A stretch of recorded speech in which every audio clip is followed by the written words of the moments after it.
paintings are a window onto the past, a bit like Alice down the rabbit hole. One of the monuments that I absolutely love to visit with people is a monument called Santa Maria della Salute. But when we visit this church, what we find out is not just Venice's most important and first Baroque monument, we actually discover the tragedy that brought it about.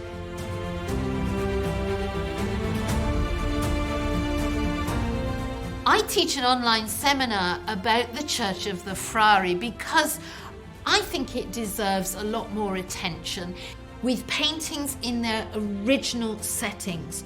It is the nearest we can get to time travel through centuries of Venetian painting.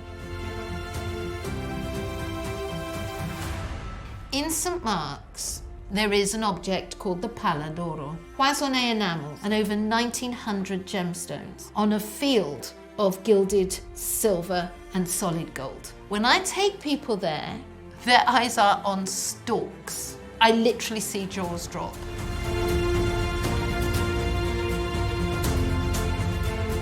My online seminars has been extraordinary because I've met people who've decided to visit Venice having done online seminars with myself and some of my colleagues. So it's been absolutely wonderful to make a virtual experience a real in-person experience.